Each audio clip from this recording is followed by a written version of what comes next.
My dog lost her career because of someone else's negligence. This is Mazakine on the night that she saved my life. And just a few months before, she would be attacked by a dog that is off-leash at a home show.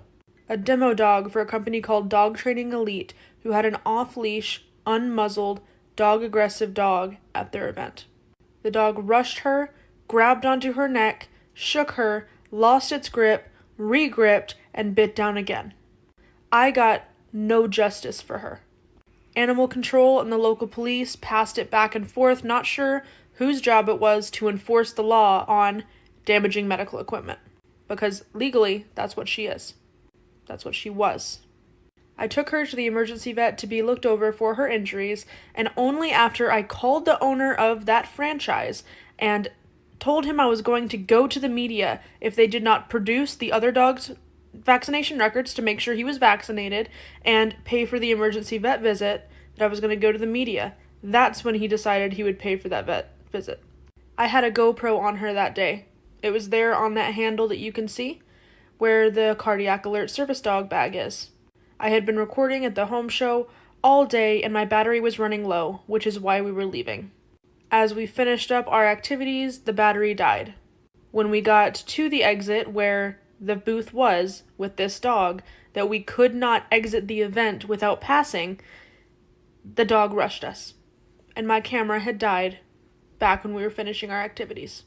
I didn't catch it on camera, and because I didn't catch it on camera, it didn't matter that I had multiple eyewitnesses that watched it happen. It didn't matter that the owner of the business wasn't there and told me the dog wasn't even supposed to be there that day. It didn't matter that an employee of Dog Training Elite told me that he had attacked their dog 3 times earlier that day, but was still there, unmuzzled and unleashed.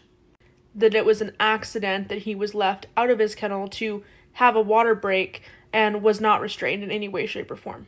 I was told it was my fault for walking by their booth and, quote, stopping on their carpet as I continued to walk past the booth.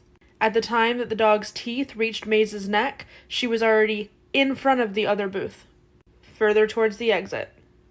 I didn't get justice for my previous service dog losing her career less than a year later after we tried to work through these issues and she was still too anxious to work. I retired her due to her anxiety because it was the most ethical thing I could do, and that's why I have Lucifer. And I will be damned if I make that mistake again. If I have any sort of inkling that something might go wrong that could damage my service dog's chance at a career, I will absolutely record every fucking time. I will do it while I lay there bleeding out if I have to.